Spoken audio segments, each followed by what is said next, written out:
Joining us on the phone right now, headlining the Grandma's Marathon Entertainment Tents Friday night, we have Mark McGrath of Sugar Ray. Good morning. Good morning, my friends. How are you? Good. So, first question, where are you at Wednesday morning? You're getting ready to head to Duluth. Where are you at right now? Yeah, I'm on my way to San Mateo, California. We've got a show tonight up there, and then we'll be taking off Thursday to head out to Duluth for Grandma's Marathon. Very cool. Now, that actually raises an interesting question because they've been bringing in different acts, some country acts, some 90s acts, some different acts over the course of the last number of years. And I always ask this question because it's interesting getting feedback on this. With a name like Grandma's Marathon, what was your first reaction when you were told you're playing Grandma's Marathon? That was it. But you just heard it.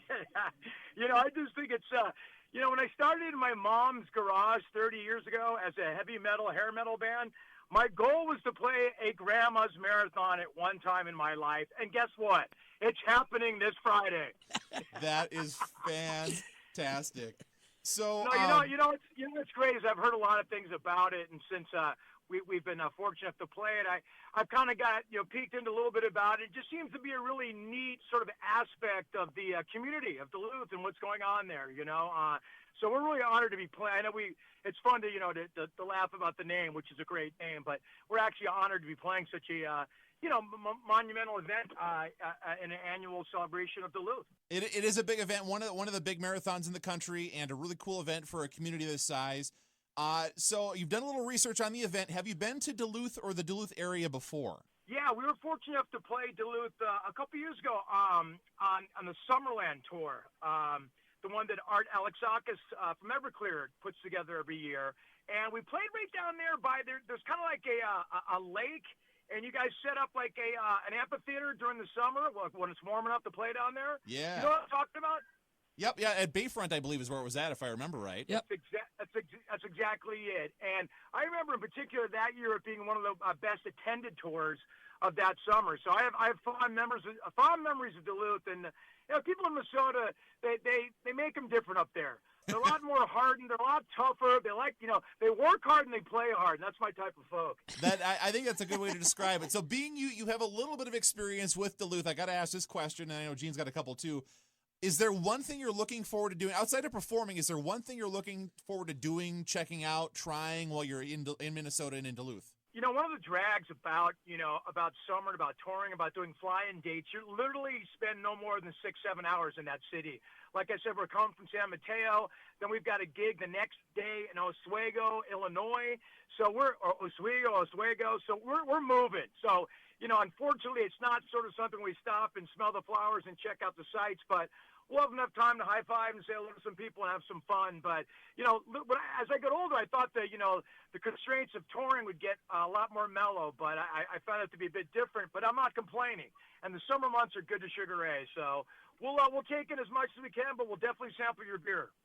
And we've got a lot of great craft beers, so lots to check out there for sure. So, Mark, do you guys have any plans for a new Sugar Ray album?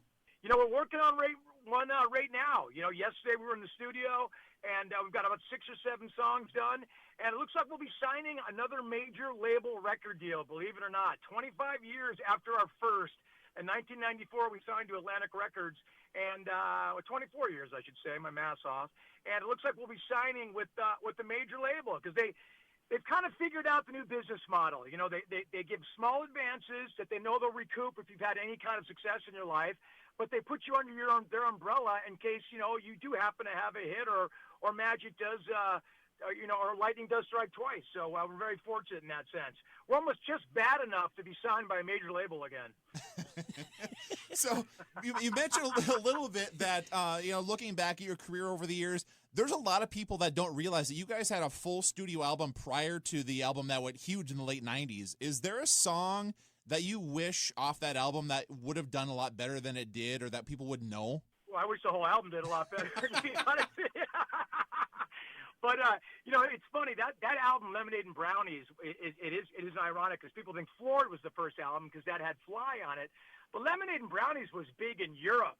I mean, it sounds like we're in it sounds like the movie Singles right now, but it was actually big in Europe, and we toured with bands like Korn, the Deftones, and we were kind of part of that new metal phenomenon. And then we discovered a minor chord while we were learning to get a little better as a band, and And Fly came out of nowhere, and the songwriting kind of improved. But, you know, I'm really proud of that first record because it was like kids in the candy store. We lied to the record label, said we had 100 songs. We only had 2. One was called Lick Me. The other was called Caboose. So I'm not kidding you, original songs.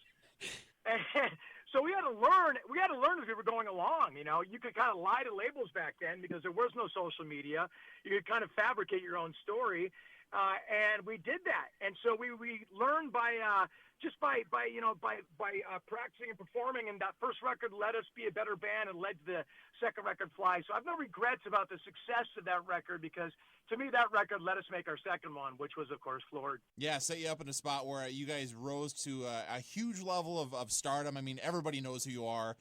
Multiple albums and songs that did very, very well over the years. And that kind of brings me to my next question. Is there a song, whenever you're hitting the stage, for example, tonight you're hitting the stage, you're coming to Duluth on Friday, is there a song you get really amped up if you could pick one song every time you do a show that you really love playing? You know, it's hard to say which song in particular, but all the hits mean a lot to me because they mean a lot to the people hearing them. And, you know, when you're a band like us that's been fortunate to have a couple number ones and have a couple top tens, that means that they've been validated by the people. And everybody has a story about what the hits mean to them. You know, if you have kids, like I have kids, I have people come up to me and say, you know, every morning was on in the waiting room when my son was born, or Fly was on when I asked my wife to get, you know, to become engaged. And so everybody's got a story. When we're playing these songs live, the big hits, you can see a sea change in the people, and you can see them get up and excited about the certain song. So I know it sounds kind of cliche, but the hits really, it kind of elevates the performance to a next level. And being a performer first and foremost, that's something that means a lot to me. So every morning and Fly, you know, but Fly's probably the one that, it's the one that, you know, it's the reason why I'm talking to you guys today still. It's the one, Fly was our first, you know, it was first time we're on MTV regularly. It gave us a gold record. It took us, we got our first tour bus because of Fly. We got out of debt because of Fly, you know, Right. So that one's like our good child, you know, that was like our child that did everything right. So Fly, for where were you the first time you heard Fly on the radio, and what was your reaction? What did you do? How did you react? It was probably the coolest story ever. I was in my 1968 Cadillac Coupe de Ville, cruising down Melrose Avenue with my now wife in 1997, and it came on a station called K-Rock, which was like the, you know, it was the mecca of alternative radio.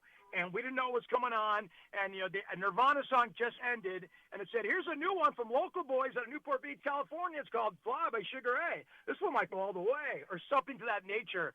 And I heard, you know, Supercat's voice come in off the top of the song, and I just freaked out. It was like, you know, I'm getting goosebumps thinking about it right now, and, you know, it feels like the first time every time. I think Foreigner said it best back in the day, but it's still such a kick hearing your songs on the radio. I'll never get sick of it, ever. But I can absolutely remember that first time. I have such palpable and tangible memories of it, man. It was, it's so exciting, really. So, Mark, speaking of your kids, do they listen to your music or watch any of your videos from back in the day?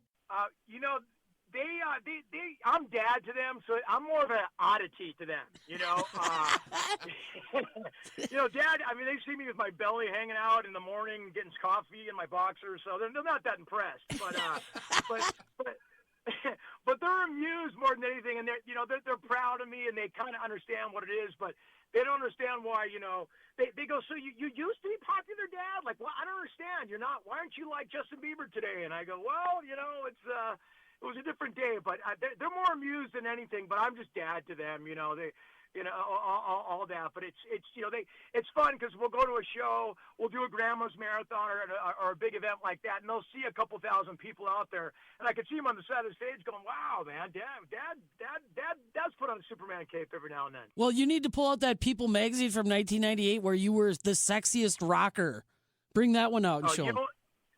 You don't think that's hanging in my hallway? Right. You're like, I don't have to pull out anything. I got it. It's framed. Well, there's a few videos on the internet I don't want them to see. So, like, I don't really get that either. That's awesome. It's the same one, you know. Sometimes I behave kind of like an idiot back in the 90s, you know. So, well, I'm waiting for those to be found out. That's gonna be a whole new revelation in my household. It's those stories that'll keep paying off over the years. Your kids will find out about those things, and you'll be trying to dust them under the rug if you can. forever and ever, you know, and I can't even say the urban legends because it's going to be right there in front of them. I go, yeah, that was me, guys. That was me.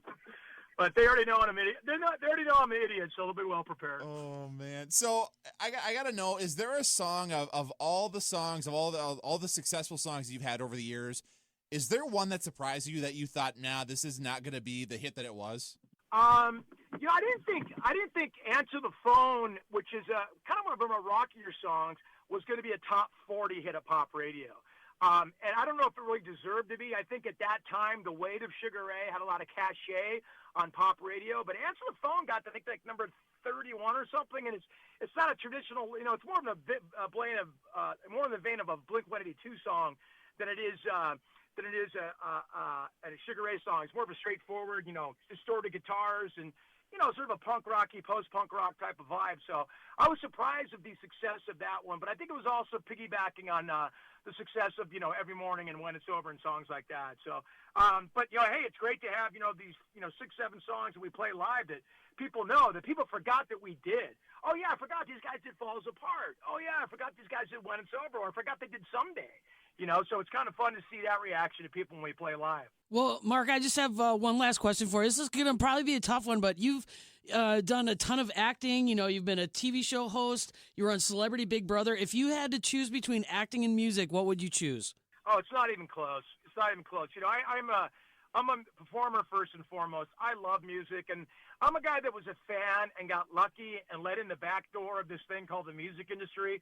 Someone left it open, and I got in last, and I got in at the end when records were sold and MTV was, you know, at the salad days of the record industry. And I know I'm sounding like an old curmudgeon, and I remember when these were, you know, but it was such an exciting time. And you guys are probably, you know, you guys can remember a little bit. You sound like absolutely. Young cats, but you remember that time. It was just, it was magical, and to be a part of that and still be able to play music live is amazing. And I always say, listen, I hear my friends talk about retirement. You know, I've got friends that are like doctors and lawyers, and yes, I do have friends that are actually professionals.